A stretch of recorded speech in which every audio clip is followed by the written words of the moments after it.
and they're not going to be a lot of biomass.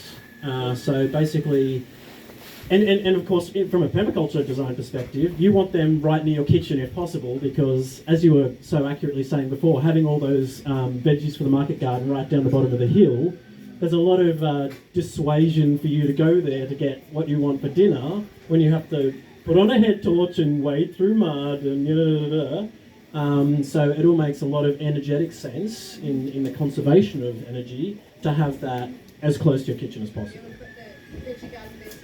Right here, yeah, and this is looking actually really good. Yeah, okay. So I mean, so wood chips, yes. Fire hazard. Also, like, we got to think about sort of practicalities as of the garden design and how it's used as well. So if you have a garden that is designed only for fire safety, then the likelihood of you having the energy to maintain that, it's not really giving back to you.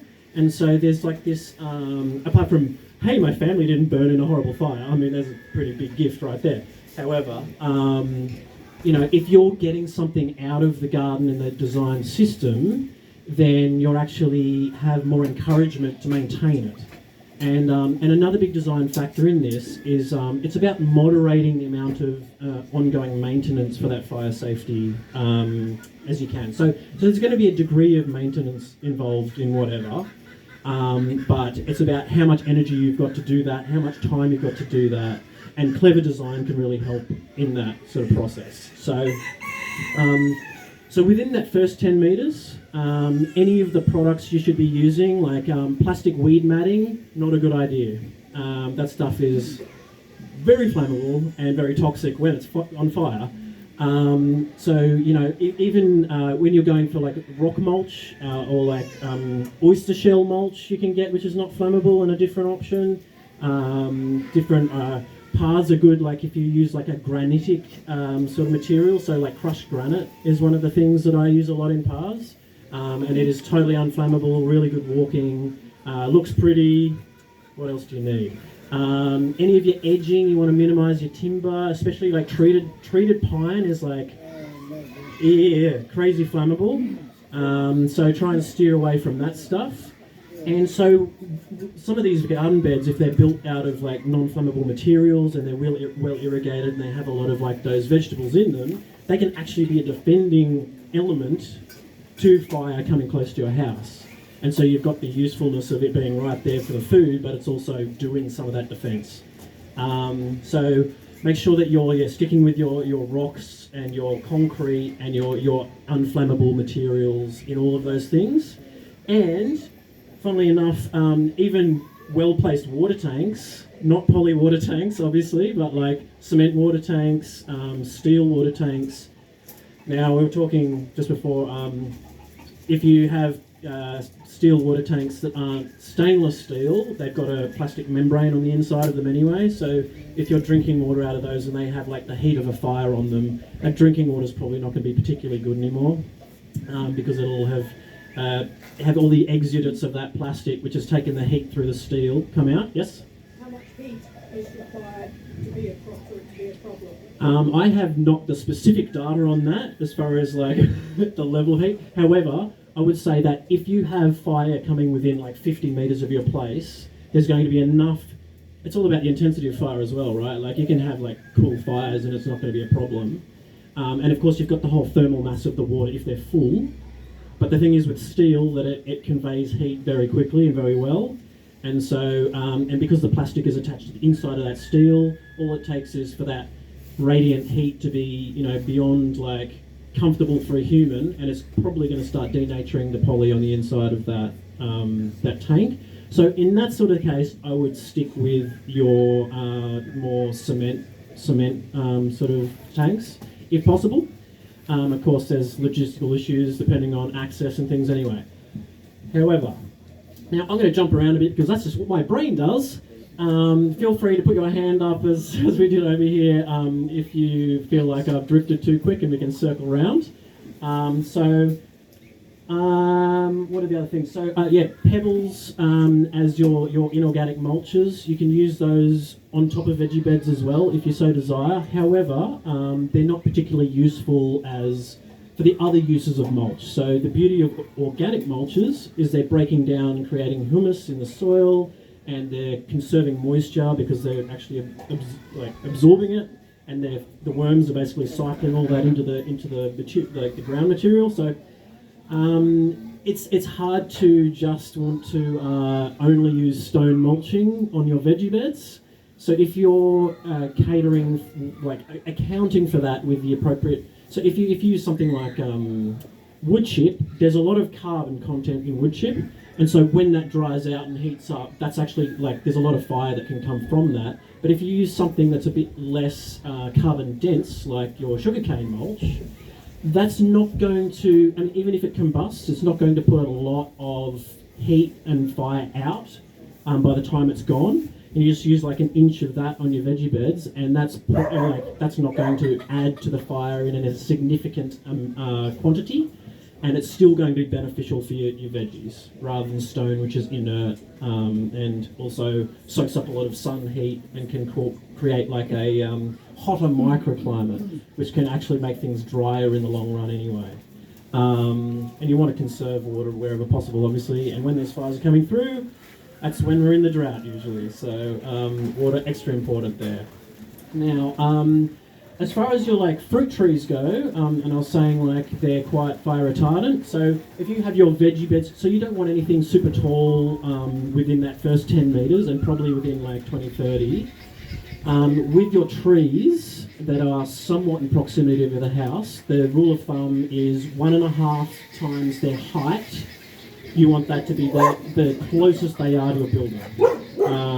And that just means if the hot wind has stressed them out and they fall over, they're not going to flop onto your house and then be a fire bridge basically.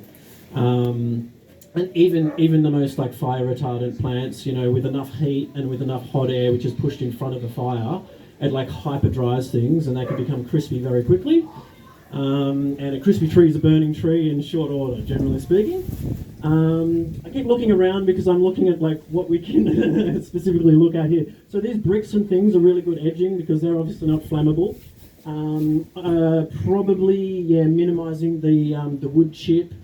For around your perennial plants, that stone stuff is pretty okay, like the stone mulches and the more mineral mulches. Living mulches are great too, yeah. So even if you have pumpkins or something that are doing a large amount of cover, pumpkins are very, very inflammable. Inflammable is flammable, isn't it? I don't know how this works. English language. Inflammable? Okay, so they don't burn is what I'm trying to say. Yeah, they're full of water and there's not a lot of carbon there, so it's the really fibrous things are the things that are going to really provide a lot more fire for when they dry out. So things like bananas are really, really moist. They're over, they're 80 something % moisture, if probably a little more.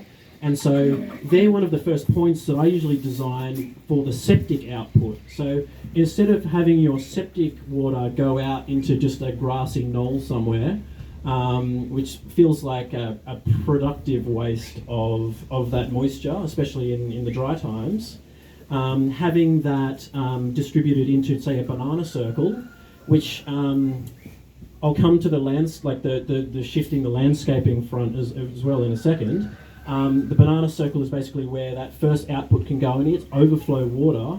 And we were talking about soil moisture content, and so if the soil itself is really dry, then the plants are probably going to be dry. So if you're putting a lot of your moisture into the ground, that's not a waste because the plants are going to be taking that up, storing it in biomass, and that biomass is going to be a bit more resistant to the drying out and the following fire. Now, it's interesting, I was actually going to run by some ideas by these RFS chaps and ladies sometime because I feel like swales. Do we know what I'm saying by swales, what I'm talking about? There were the examples up there. Yeah, those examples there, yeah. And so they can be bigger than that. They're a small version. And basically those sort of soil buns and things, especially if you've got a slope on your property and the potential of fire moving up a slope, some of the things that fire can push in front of it are like bowling embers as well as the flying embers and things. And so having some of those sort of barriers to those flows of rolling embers and things can be very beneficial to stop that progression. And so sometimes so a swale would be one version to do that. And the beauty of a swale also, especially if you've got water input to it from something that's consistent like a septic output, that is going to be quite moist. And because the moisture is kept in the ground, any of those embers that are caught in that sort of ditch can actually, they'll smoulder and hopefully go out. And you're better off having them stopped rather than come closer to somewhere that's going to be higher risk. There are actually things you can design in as well, like short sort of, well, you've got your sort of hedges, so lily-pilly hedges, or like the brush cherry, which is like easier to keep small, which is a relation. So those are quite dense, but they'll catch embers and not combust. But having those sorts of elements, they have to be separated. So you can't have a consistent flow of material. You need them to be broken up by like those mineral paths or like clear spaces. So they're doing performing those ember catching roles. But if those sections do catch a light, they're not going to then spread continuously through to your building or something like that.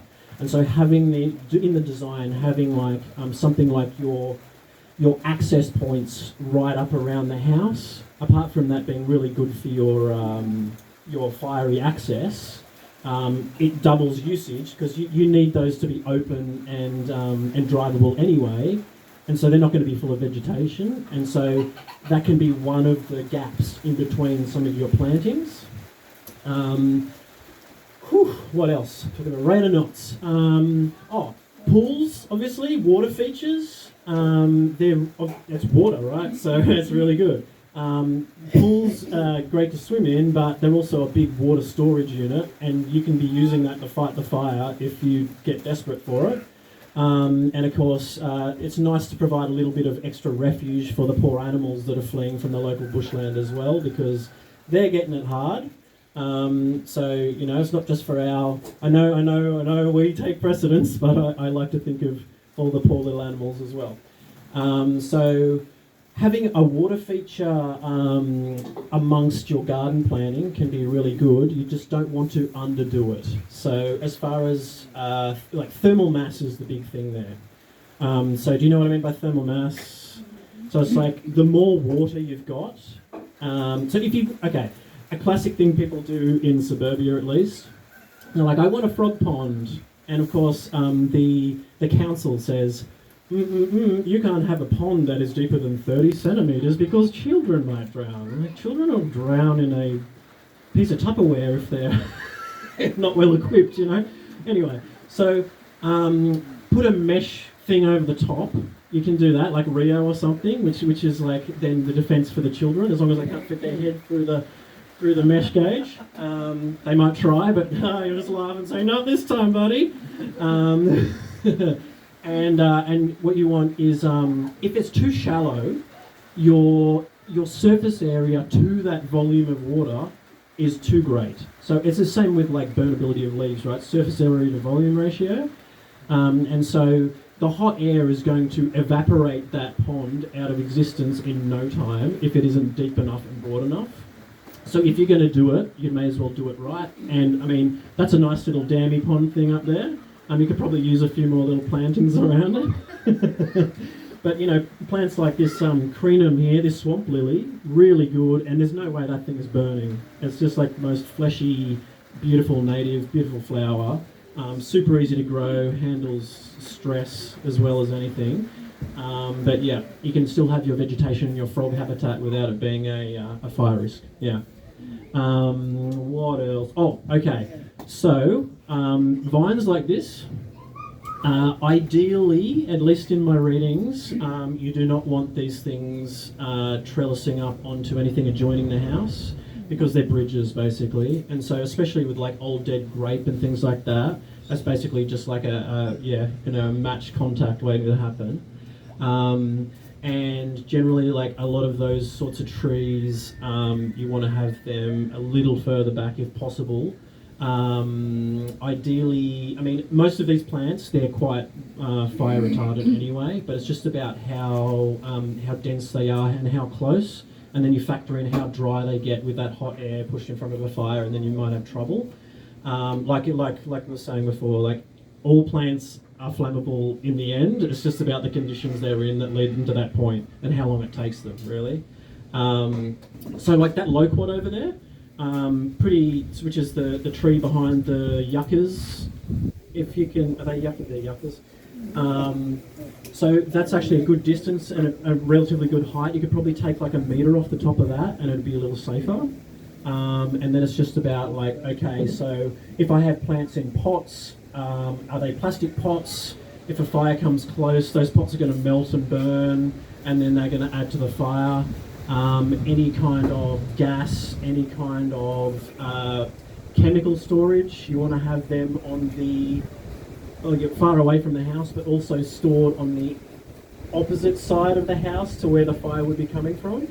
And that's the same with just about anything like your wood piles and stuff. And with your wood piles, you probably just don't want them underneath a basic like skillion roof. You probably want them in like a brick thing if you want to go that far, like maybe a bit of brick wall and then your metal roofing over the top. Whoo-wee. Okay. Yeah, but generally, a shape of the what? Oh, shape of the trees. Yes. Okay. So that's a big factor in a lot of these is how you're maintaining the elements, right? So as far as any of the trees that are within that sort of next 40 metres in that 50 metre mark, you want to have them so that they can be stopping embers, but they're not going to be basically grabbing and holding them and then combusting high into the tree, which is then going to throw embers further. You know, the higher the fire, the further the embers are going to fly. And that's why, you know, those eucalypts that have that hangy bark, the stringy bark that hangs off and collects in those cruxes of the branches, that can be really, really bad for ember throwing. So, yeah, and so open pruning is really important, and they can still sort of defend against, like, act as a bit of a wind deterrent, because, okay, that's a big one. I'm going to come back to the wind thing. But yeah, so they'll have like a bit of a negative pressure space on the inside because you're pruning them a bit like a vase, right? Which is good for the fruit tree as well, because a little bit of airflow is good, but you're slowing the airflow. If you think about something like a windbreak, if you have a brick wall that's a windbreak, the wind actually creates turbulence on the aft side of it, so it hits this hard thing and actually forces up and then comes down hard on the other side. Whereas if you have a semi-permeable windbreak, that air is slowed, and it forces it up and over rather than it bashing down on the other side really hard. So that's a big thing with your windbreak design as well. And so good windbreaks further away, like at the beyond, like at the edge of the 50 metre mark, they can be really beneficial in sort of curbing that wind, which is then carrying the embers and things as well. One thing that is interesting is, like, you know how in the country people like to have their big driveway winding up to the house on the hill, and they have trees on both, like nice lines of trees all the way, and so that's actually creating a wind channel, and that's a perfect thing to funnel hot air all the way up, and then you've got like the trees to just like catch one after the other until it gets to the top of the hill where all fire wants to go eventually. Yeah, so being conscious of that wind flow and that airflow is really good. Try not to go with straight lines. Make sure, you know, wind is a very like linear, like a flexible thing, and so straight lines and right angles not so useful. Having like curves is better for redirecting, and also having it like with your actual outside windbreaks, they need to be big and consistent. Whereas the ember stopping ones a bit closer, they need to be in chunks and sort of offset a bit, because you don't want to create like a way for it to just basically blow up and over, and then you're beyond that barrier that you've created. And you can use those sort of the hedging sections for that. I've come a loop here.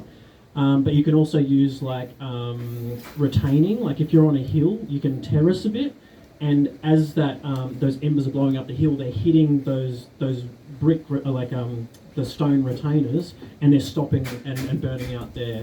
And then you can use things like fire retardant climbers over the top of those and things like that.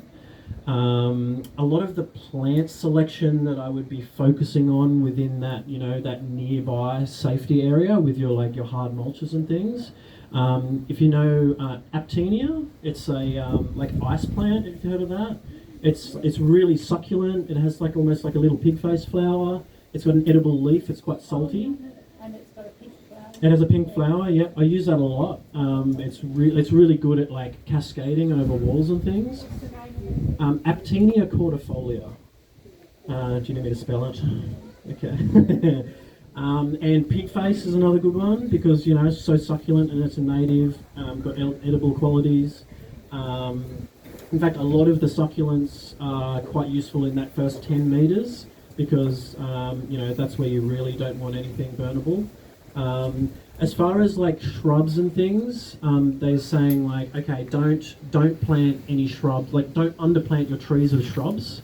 And if you do have shrubs, have them in sort of like 5 by 5 metre clumps, and make sure they're like in isolated patches. So it's about like having those different sections all broken up by non-fire crossable set parts or paths or a pond or whatever. Yeah.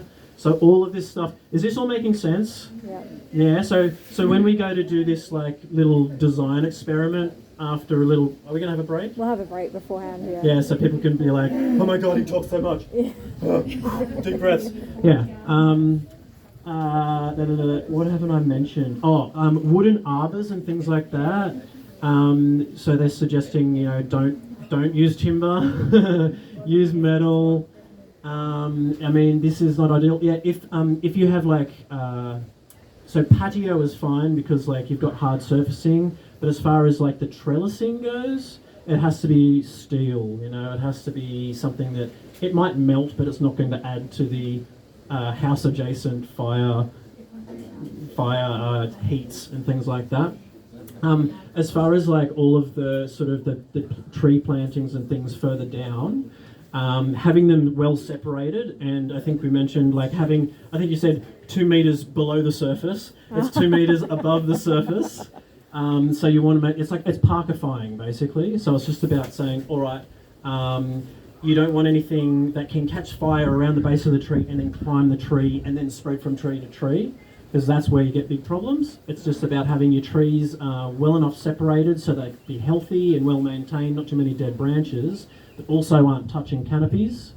And then you're minimising the likelihood of that spread. And then of course, you don't want to have just straight up park with only tall trees and only grass underneath, ideally. However, you can have your sections of shrubs that aren't directly under those tall trees, and they're in those limited breadth sort of sections. And then you're not losing all animal habitat whatsoever. You've just got more manageable sections that you can then go and maintain to pull out the dead wood, rake up the dead detritus and the leaves. And if you there's other ways to do that. You can go through on a ride-on and have a mulcher function, which actually blends up the stuff into a finer content, and that'll break down faster. And so basically that'll break down into the ground fast, and you won't have to worry about the dry leaf matter that's all airy and ready to catch a light just blowing around and basically being embers in the end. How long are we going for on this front? You had about 45 minutes all up, but We've had 45 already? No, all up. So I think you've been talking for about half an hour. Yeah. How are you feeling, guys? Do you want me to keep going? Go for it. You do? Okay. No, I'm good. I'm just I'm always conscious about other people listening to my voice. So things like a piano against your house, that's made of wood. And probably a sad thing if that burnt, but also a house risk.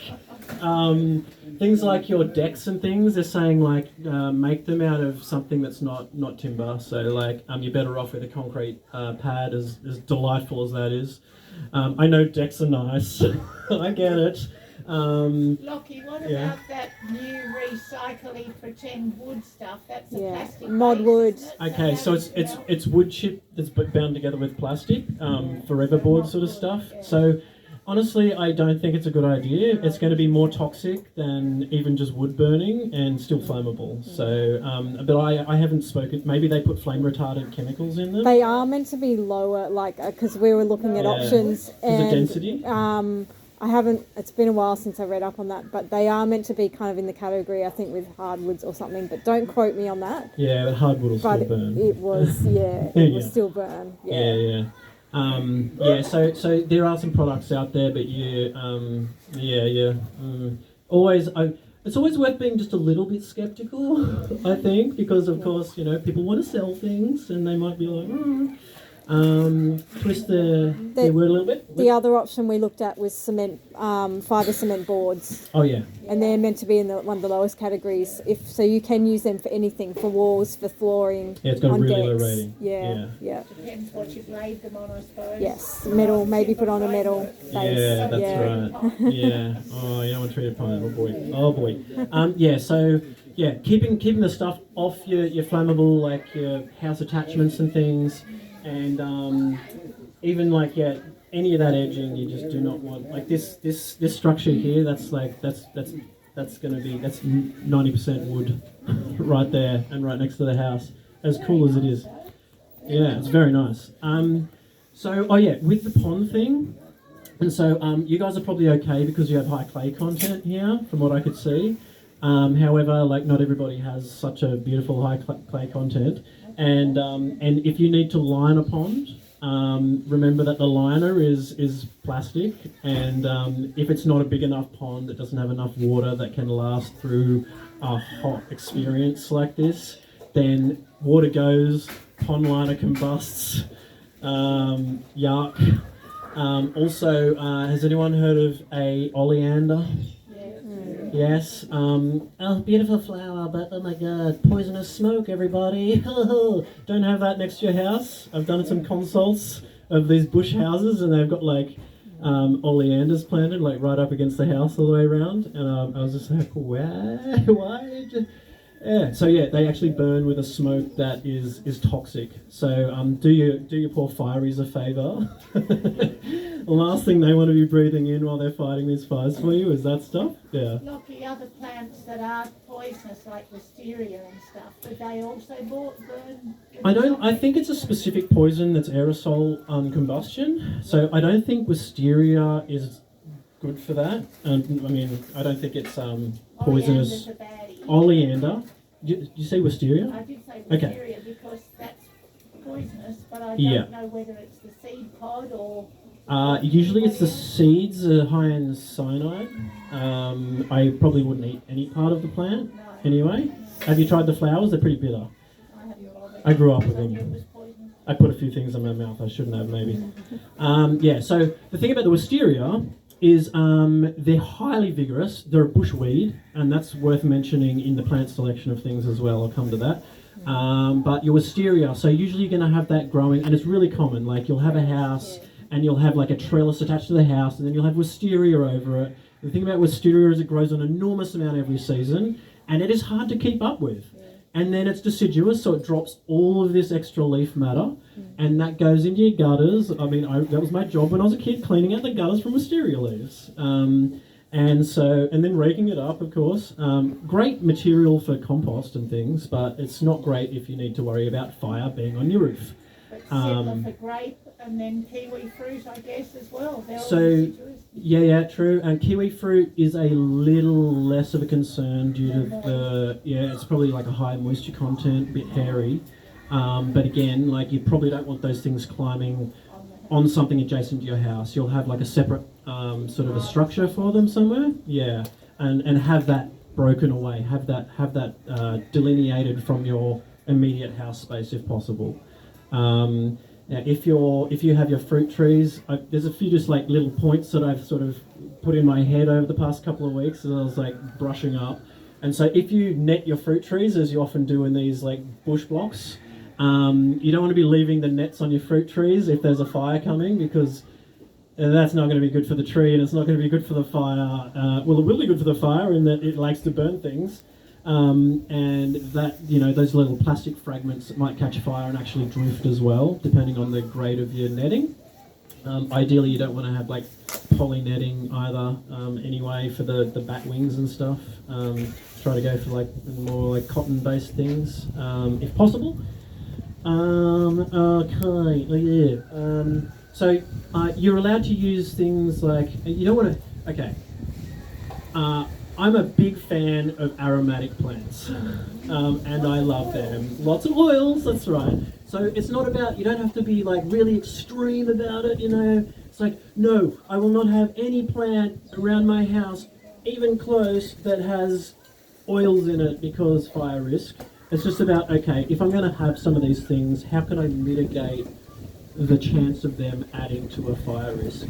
And so you might have, you know, like I was saying with those shrubs, you might have those sections of garden that are well isolated within the plant system that are then like, you know, easy to maintain, and you don't want to have like, you know, really old lavender that has just like got half of it sitting there dead and dry, and ready to just like explode basically.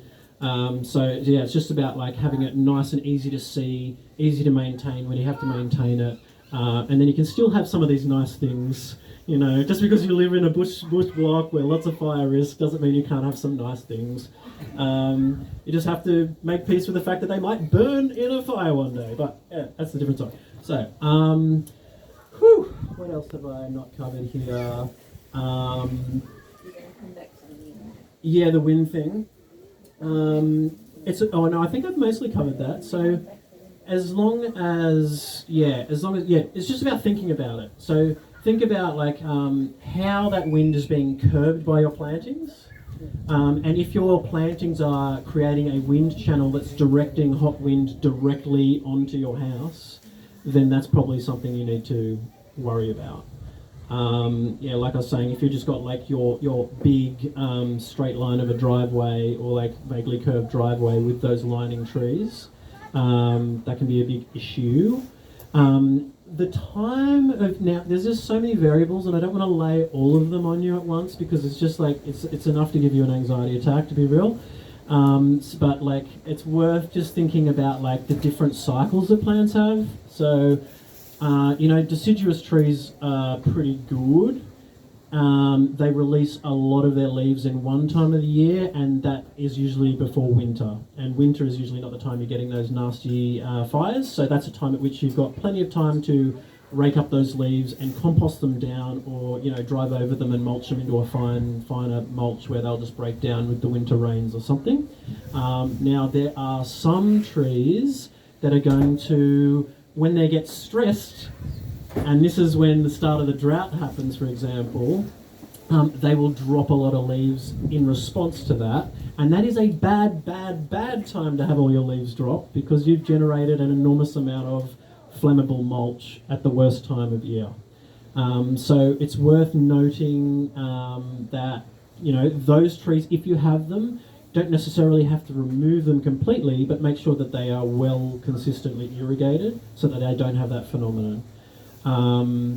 One of the really good trees I noted for ember catchment and non-flammable is brachychiton. So that's your flame tree.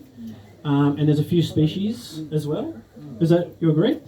Yeah, if you disagree with anything, please speak up. Yeah. I am known to be wrong on rare occasion.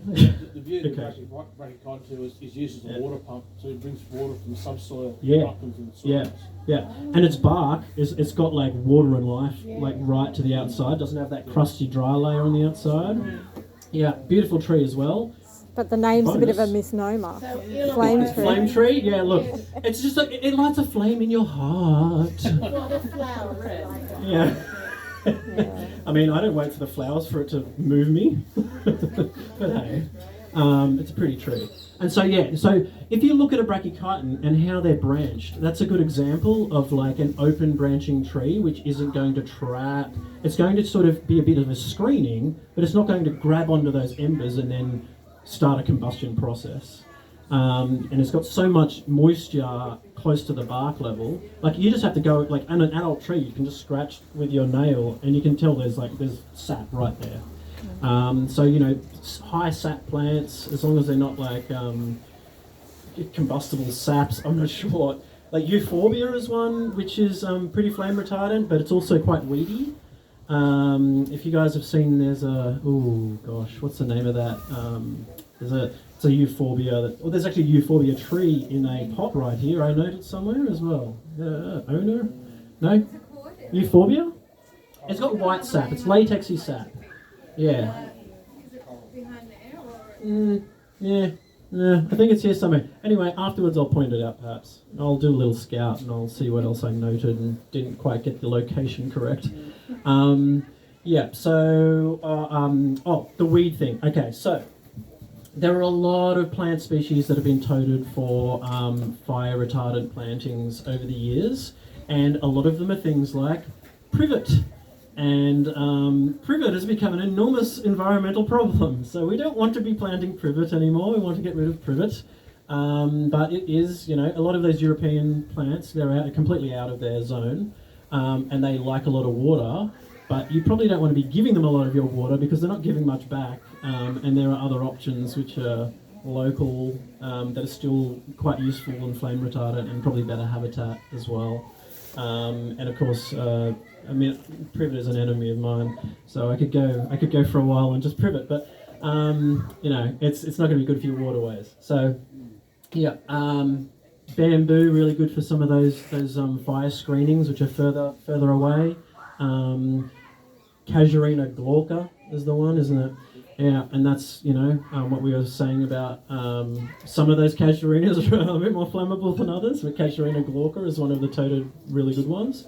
And I believe they're the needles that we had, the example pieces of. Possibly. It was from where? Landcare. Oh, landcare. Oh, okay, from Alex.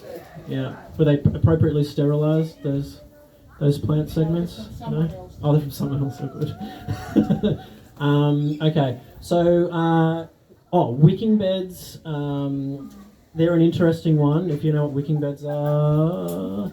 So they're like veggie beds that have a water reserve in the bottom of them. And so they are quite good at maintaining their own moisture levels, really good for really dry areas, and one of the most water efficient ways to grow veggies in Australia, in my opinion.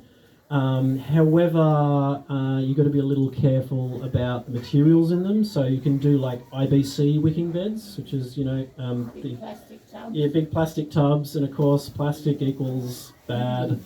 You can make them out of brick and then line them on the inside of the brick. The beauty of brick being you have them, there's no gaps, so they're well cemented, well mortared together, and there's a lot of thermal mass there, so that might be enough thermal mass to protect the membrane on the inside. But if you're in a really fiery place, you can actually make the membrane out of something more paintable, or make it a concrete tub. Yeah. What about fiberglass bathtubs? Do they burn? Fiberglass is pretty retardant.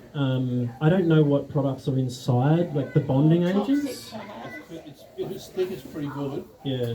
Those thin stuff that will burn, it does give off toxic fumes. Yeah, so bathtubs. Bathtubs are fine because they're pretty solid and they're coated usually with some sort of paint to hold the water. Yeah. So they're cool and they're full of moisture, and they shouldn't burn. Okay, because they're used as wicking beds as well, which is Yeah. quite a good idea. Yeah. I as far as like the pond thing, I've converted a big fiberglass spa into a pond. Yeah. And they'd be a good option for like the membrane of a pond if you don't want to use like something more flammable. We've got two near us that have been sitting on the verge for so long, but they've got that foamy sort of the stuff spray, on the the outside spray of it, foam. and I think it's just they've been left there. They look like good options for a pond. Yeah, you want to clean them Probably up. drown a kid in them or something as well, but I mean, if that's what you want to use it for, sure. I've just left them there. They're not mine. In that case here, you put those bars across. Yeah. Like, trust me, you're better off having a deeper pond than a shallow pond. And for more reasons than just But fire. I wondered about the stuff that spray on foamy Foam stuff. stuff is very volatile. It's disgusting. Yeah, you don't want to be. It'll damage your environment. You put it in the soil, it'll damage the soil. Okay. profile. Yeah. I would, if you were to get that secondhand, like obviously I could buy a brand new one, but if you have that stuff on there, scrape it off. That's what I just like. I scraped it all off, disposed of it safely in the trash, and then you're not, exposing your soil to extra nasties They've as sat well. outside these people's places for about 9 months since the previous council clean-up, and they're still sitting Are there. you Lake Mac or? Yeah. Okay. That's quite a feature for the street. Oh wow. So one of the things, like, you can actually have more plants closer to the house in pots, and so they could be like ceramic pots or something. But the thing about pots is they're movable. So in preparation for fire season, you can actually move them to a safer location, safer distance, and that gives you a bit more flexibility in what you have available right here. You don't have to be like locked into your specific fire safety standards all year round. It's when the worst chances of these things are happening are going to be, and of course we have great communication lines these days with the internet and all that. So utilize that, and you can have a bit more sway within your system as well. Of course. Things like a tennis court. I mean, we all want our own tennis court at home, don't we? Or a badminton court. Hang on. Synthetic courts, are they? Oh, no, not synthetic. No. Packed clay only. Yeah, I'll tell you a thing here. Yeah? Just use the mic or repeat it. We're talking about clay tennis courts here. About 20 years ago, there was a fire at Dunrell down at Patterson. And the property owner got so worried they threw all their good silverware on the tennis court. Oh. It melted in the fire. So just be aware of the radiant heat on the tennis court. Silver-plated tennis. Yes. Could you just tell us about the synthetic grass though? That's great. It's like So the synthetic grass is very volatile. It burns very quickly, has toxic fumes, and it's not a real place a surface play tennis on anyhow. No, but I just thought some people use it around their house. Yep, me. AstroTurf is bad for the environment, bad for the aesthetics, and bad for fire. It's good weed, mate. It kills everything. Oh man. Okay. If you're going to be doing your mulching, like with your pebble and stuff, like your stone mulching, I know. Bunnings wants you to buy the weed mat and put it under that. Don't do it. Use cardboard, sheet mulch. You don't want... you're just adding more plastic to the system. That plastic is still going to probably combust if fire gets close enough to the stones, because that heat will be enough. I presume geofabric's out as well. So geofabric is still synthetic. Yeah. So again, probably a bad one. Blankets that have got mothballs in them. That's right, or coffee bags, or Wool Hessian carpet. sacks. That's right. Yep. Products that aren't going to be. They'll absorb a lot of moisture, especially if you're liberal with your moisture, as you should be if there's a fire coming around the house. Yeah. What else have I not covered here? Can I ask a question? Yes. Let's just do questions. That's For easy. people in urban bushfire zones, Yeah. like for instance, me and my neighbours are maybe 2 metres apart. Okay. In some places, like we've got bush at the rear. Yeah. Are there any specific things that you'd recommend, particularly when you don't have control over everything near your house, maybe things we could do that might mitigate some of the more flammable aspects that might be on adjacent properties, things like that? Yeah. Anything you can Okay. think about? Michelle's worried about being in an urban environment where you have very close neighbours, and those neighbours may not be very on the ball about their fire material control and that sort of thing. If you've got bush adjacent as well as close neighbours, some of the things you can do to ameliorate those issues. First point of call, communication. We should all be communicating with our neighbours for various reasons. It's not always possible because some people just suck. I know, unfortunate but true. However, there are other things you can do, like ColourBond fences, although fire is going to radiate that heat's going to radiate through that metal, but it is going to stop the flow of like burning embers and things, so that's a good thing. You could have, if you're, do you have a specific neighbour that is a major fire risk? Well, 3 neighbours up, they decided it was a great idea to plant. We're on these long, 100-metre long blocks, but they're 30 metres wide. They thought it was a great idea. They'd make some money from a pine plantation at the rear of their property. Then when they wanted to cut it down, the council wouldn't let them. Oh, because they're now protected pines. Well, in I a think protected plantation. it might be the difficulty of felling them cost effectively when your neighbours are pretty close. Yeah. Okay. So Okay, so pines are on the naughty list for fire because they generally have quite a dense habit, and they're quite there's a lot of dead material in them, and they're quite oily, and so they are a standing tinderbox. And so Michelle's just saying that a few doors up from her, they had the great idea to start a pine plantation. This is in suburbia. In suburbia, and now the council won't let them chop them down. So there's a lot of highly flammable trees available in the neighbourhood. I would say possibly heavy pruning is necessary without the council's permission. I think they're like 25 metres tall. Yeah, okay, that's unfortunate. Make some tables. Something I was aware of that with pine trees, the needles form a bed on the ground. Yeah. The fire will burn under that, and you don't know you've got a fire. Yeah. So you Hidden have subsurface fire. So it could be there. Anywhere, so there's a big problem there. Okay. Yeah. That's a good one for everyone who didn't get that one. So pine needles, when they're slow to break down because of their oils, and so they they create like a big mat of needles a lot of the time, especially if there's not enough moisture around, and then they can actually be combusting under the surface layer, and you won't even know what's happening until it is too late. So pine's not a great thing to have around. Also, if you think about pines, they have like their needles that come to a point.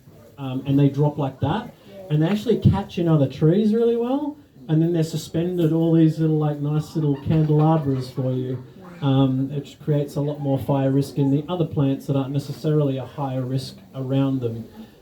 So that's a bad one too. Yes. Another one here from Eleanor about greenhouses that are often plastic greenhouses. Oh yes. Glass houses. Often we've got them against a house or close to a house. Okay. Advice. Okay.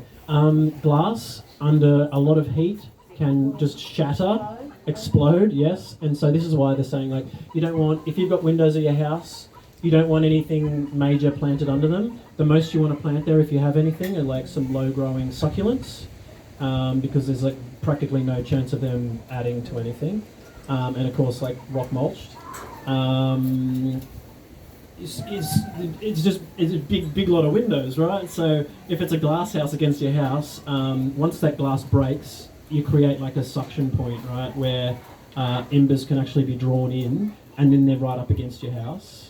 But do they break because the heat is in the house pushing out, or from what makes windows in houses Just the heat, explode? the radiant heat on the glass, Right. it softens it and it just shatters in or out. Either So it way. shatters in, Depends. the fire's coming from the outside, it shatters out, we know the fire's from inside the house. That's how we tell someone's actually torched the house. Because hot air expands, and so that's where your pressure's going to be greater on the inside if the fire's inside, and it'll be pushing inward if the fire's on the outside. Hotter air. Tempered glass. Well, I think that all depends on the heat of the fire in the end. But yeah, if it's double. The thickness of the glass is a factor too. Yeah, it is. Yeah, I mean the thicker the better, as far as bushfire is concerned, and even then, like you just don't want to be planting under them. And I'm not sure what grade of glass they're using for glass houses. Very thin, wouldn't you? Yeah, I don't The know. old tomato ones. Yeah, I haven't seen a glass house in a while, honestly. Yeah, it's now, poly. which is all gonna melt. Yeah. I mean that's going to add to fire big time and be quite gross. Yeah.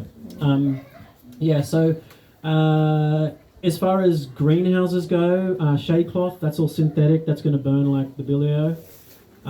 So having those things really close to your house is not a good idea. You want your propagation area to be sort of probably outside of that 10-metre band, probably even a little further if possible, and again isolated with nice mineral carving and things like that. Poor seedlings, but what can you do? Of course, you know, as far as like locating those things in a permaculture design, you want them to be, because they're baby plants, you want them to be pretty close and pretty easy to get to. And so that's where you might have like, they might be closer to your shed or something, which is less of a worry. Although any farm equipment, things like that, that's a massive fire hazard as well. So you want to make sure that they're often oriented on the other side to the likely fire angle of the house. Same with your wood stocks and things like that. Not your wood stocks. Sorry, yes. Okay, good. I'm not regressing. Sorry. Wood piles. Yeah, and the Wood scores. yeah, and the guillotine. Make sure that's on the other side. Yeah. Okay, more questions? Everyone's so sick of it, right? You ready to go home? We've got work to do. Yeah, there's a thing. So we'll have a little break now? Yeah, you've given us a really awesome talk. Can you give us like a quick 1-minute summary of just some of the things to think about when we're coming to this design session? You might want to do that when we start, I don't know. Yeah, I'll do that when we start. Do it We'll when give we people start, a little just so gestation we've got period. some, And so, then, yeah, we'll have a bit of a break for, what's the time now? 15 minutes, grab a cup of tea. Is this the share afternoon tea if you brought it, or Yeah. is that later? No, that'd be now, because If this you is brought our last afternoon tea activity. share, how about we put it out on one of these tables? Yep. And if you didn't bring any to share, you can just have a little bit. Okay, very good. Everyone have a break.